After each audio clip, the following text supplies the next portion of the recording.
오늘은 호세아서 13장, 14장 말씀으로 오늘로서 호세아서를 마치게 됩니다. 구속하시는 하나님의 심정으로 시작해서 하나님께서 간절히 이스라엘이 하나님께 돌아오기를 바라는 그 마음을 호세아 선지자를 통해서 이루어주셨는데, 오늘은 회개를 통한 새 출발이라는 제목으로 이 본문을 살펴보겠습니다. 회개한다는 것은 하나님께 불순종하는 마음을 변화시키는 것입니다.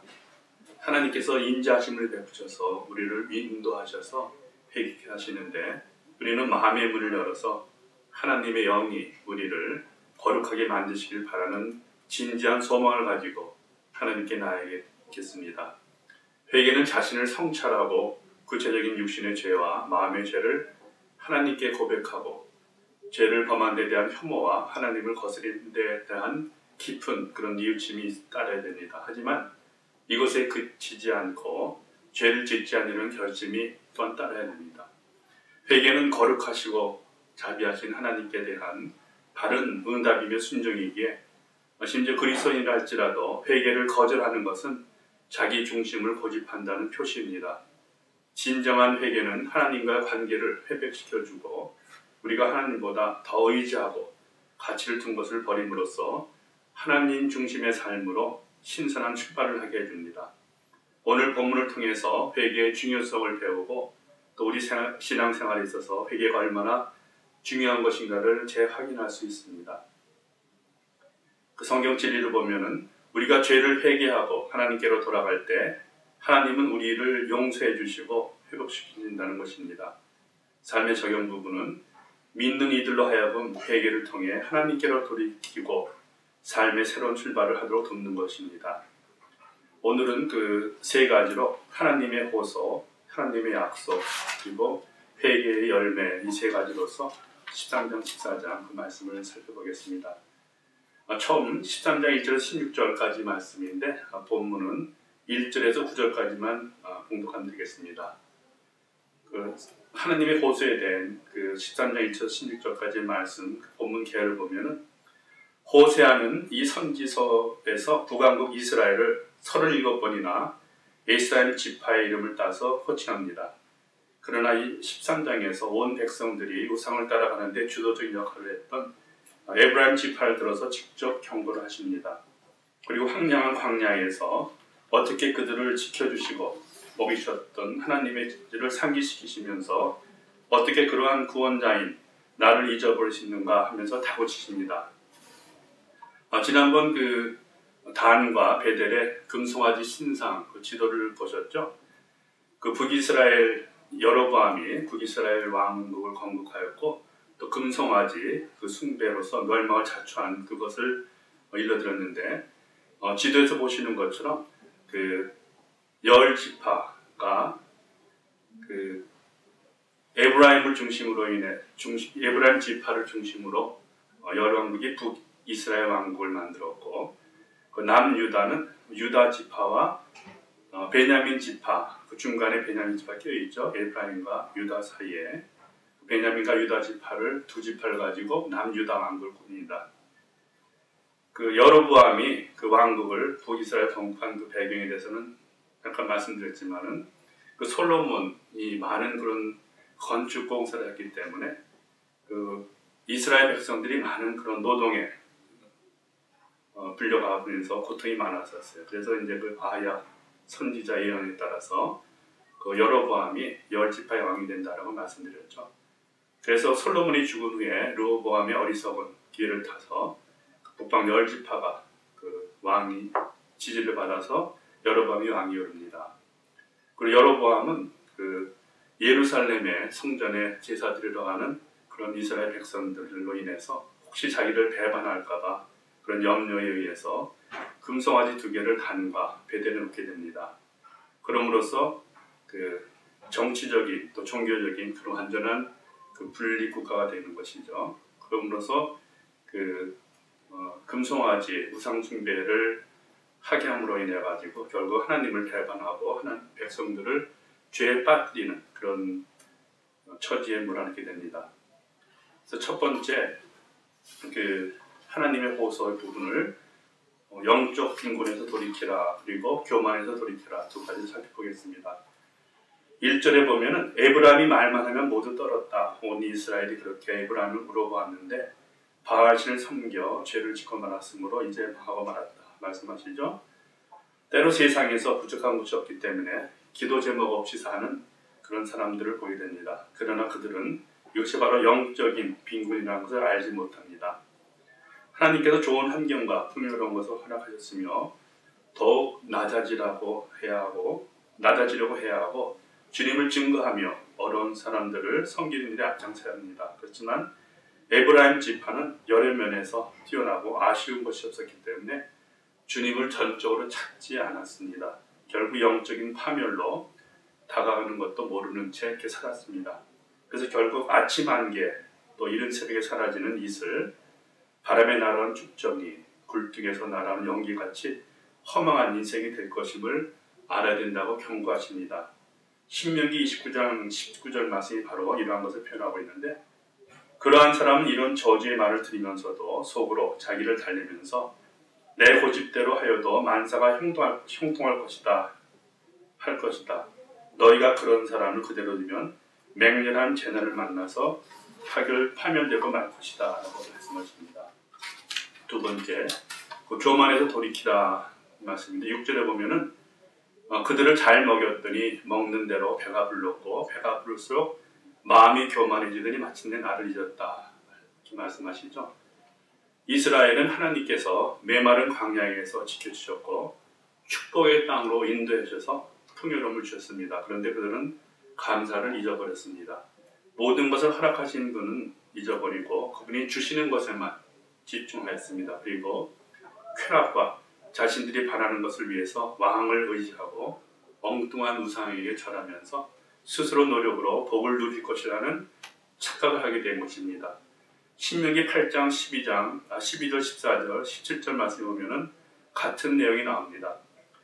너희가 배불리 먹으며 좋은 집을 짓고 거기에 살지라도 또 너희의 소와 양이 번성하고 은과 금이 많아져서 너희의 재산이 늘어날지라도 혹시라도 교만한 마음이 생겨서 너희를 이집트 땅 종살이 하던 집에서 이끌어내신 주 너희 하나님을 잊어버린 일이 없도록 하여라. 주께서는 넓고 황량한 광야 곧 불뱀과 정갈이 울거리는 광야 물이 없는 사막에서 너희를 인도하여 주시고 차돌 바위에서 샘물이 나게 하신 분이다. 광야에서는 너희 조상도 알지 못하던 만나를 너희에게 먹이셨다. 이것이 다 너희를 단련시키고 시험하셔서 나중에 너희가 잘되게 하시려는 것이었다. 너희가 마음속으로 이 재물은 내 능력과 내 손의 힘으로 모은 것이라고 생각할 것 같아서 걱정이 된다 이렇게 말씀하셨죠.